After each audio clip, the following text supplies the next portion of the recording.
Wrapping up Assassin Week here on Outside the Box Reviews, we are taking a look at the NECA Player Select Assassin's Creed Brotherhood Ezio Auditore Role-Playing Gauntlet. This was a GameStop exclusive to the best of my knowledge, and it is a full-size replica of Ezio's assassination blade. In the past, I'd picked up the two Freddy Krueger replica gloves that NECA's done. I picked up the Freddy vs. Jason prop replica mask, and I've been decently happy with all of those purchases. So when I found out they were doing a cool-looking prop from one of my favorite video games, I was very excited to check it out. How does this thing stack up? Let's take a closer look. My immediate complaint with this thing is I have no idea how I'm going to display it, because it seems like the best way you could display it would be to lay it down. Now, this thing has good detailing and cool looking pieces on both the underside with the actual blade itself, and the top part with just the decorative gauntlet. So I really don't know how I want it displayed and what part I want showing and what I don't want showing. I just have no clue how this thing's going to show up in my collection at the end of the day. Now, having picked up those Nightmare gloves, my initial reaction when I picked this thing out of package was, oh, it's all plastic. This is definitely not the same thing as the NECA Freddy glove. I realized after a little while that this isn't for the same purpose either. The Freddy glove is supposed to sit on your shelf. It's supposed to pick up the light and look like a real glove because it is a real glove. It's real leather or pleather or whatever the heck they actually make the glove out of. It's real metal. This is supposed to be something you strap on your wrist and go to Comic-Con. So the only real metal on this thing is this buckle right up here. As far as I can tell. I'm sure there's probably some internal mechanisms that are metal, but it's the only real metal part on it. The gauntlet also comes in two different pieces. You could just slide it apart like so. And we have the decorative gauntlet part. So we have this strap. It's a rubberized strap that goes across. You have the little painted eyelets, which I think, no, they're just hard plastic, I believe. I don't think they're actually metal either. My big complaint with this is this part where it attaches in is a little weird joint in the back. You can kind of see it. It has a tendency to pull out when you try to get it on your arm, or at least when I tried to. I guess I just have fat arms, though. I believe in the future I may attempt to super glue that down, but I wanted to shoot my review before I did any modifications to this glove. But there are a couple places I want to make a couple mods. But the buckle looks nice. I like the silver they picked for the whole thing. It's all very soft rubber. If you're familiar with NECA, you know that kind of soft rubbery plastic they use. It's got the eagle on here. It's got some kind of, I forget what you call this, just the kind of decorative leafy stuff. Some feathers down here and the assassin logo symbol. Really well done, really nice looking. It's got some little balls with detailed designs around here. Just really neat looking. I really do dig the design of it. It has a nice sheen to it. It does look metallic. And it does have some little battle damage weathering up here. But it's a little disappointing every time you touch it. It's like, oh, it's just so rubbery. It just feels wrong. You want it to be this hard plastic. I know this also probably helps for keeping it so it fits everybody. And you can modify it and wear it a little differently. But I just wanted it to be metal. Or at least a hard plastic that felt metallic. The actual arm piece is equally a little annoying.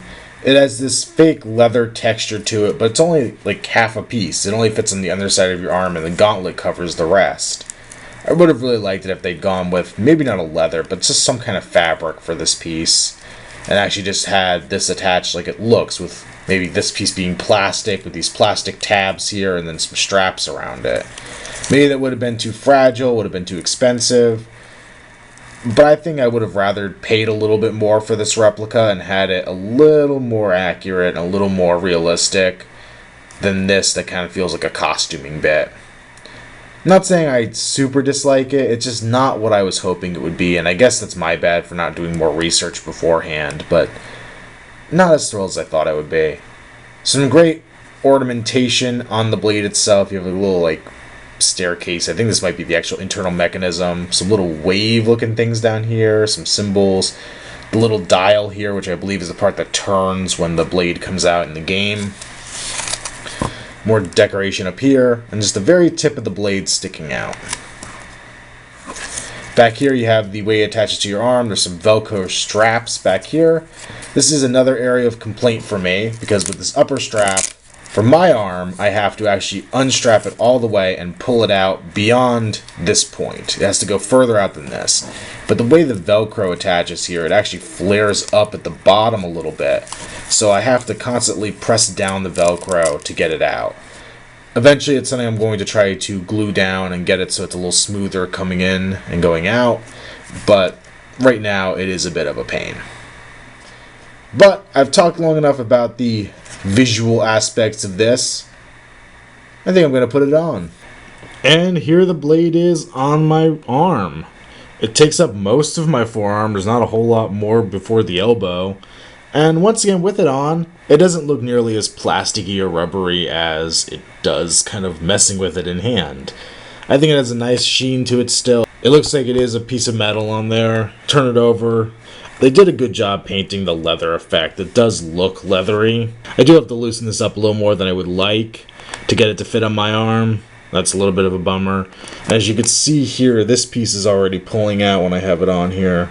I think if I loosened it up another notch, though, this would be way too loose and not look right. So this piece is definitely going to get glued down so it would stay down like this. Now, to activate this, here on the bottom, we have a locking mechanism. Right now I have it in the locked position. This is pretty subtle and pretty well hidden. You just take it and unlock it with that thing. So you have this button down here, which you press. And that activates the blade. The blade has a lot more of that same detailing on it, the little decorative patterns. The tip is a softer rubber. It's really bendable. I guess that's a safety issue, but it does get kind of warped. This bottom part is a harder plastic. And unfortunately, you have no way to retract it. You just have to push it back in. It goes right back in. Then you hit the button again. And there you go.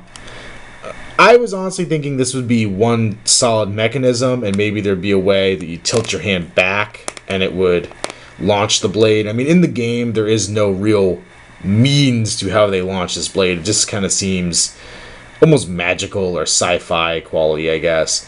I think in the novelizations, they say something to the effect of there's different muscle movements within the arm that cause it, but it's a little nebulous and a little unrealistic, so we had to go with something, I guess, a little more manual. I just thought the button was going to be back here at the top. So basically, you get your hand out of the way of the blade and it goes out. Still really cool. I really do dig this as a prop replica. And I think it is a must for any Assassin's Creed fan. I really wish NECA would have done a couple things differently. I really wish they would have come with a display base. Kind of like the Freddy glove came with that little plastic hand. This kind of needs like a plastic arm to go over. That would have been really nice. I'm sure I can design something. But overall, I am fairly happy with this. This is another one of those pieces that I'm going to say I recommend it for hardcore fans only. If you're not a hardcore fan, you're probably not going to want this. But I was talking to people at GameStop when I picked this up, and they're like, oh yeah, I got two. I wanted one for each arm. One guy was talking about how he got four. He got one for each arm, one to display in his living room, and one to put in his glass cabinet in a back room or something. I'm thinking that's a little excessive. At about $40 a pop, it's a little creepy, to be honest with you.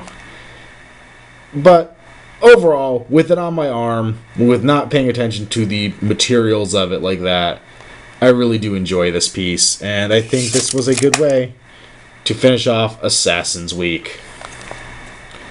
Make sure you check out Outside the Box reviews on Facebook and see updates of what the heck I'm doing next after this. And until next time, it's been another Outside the Box review.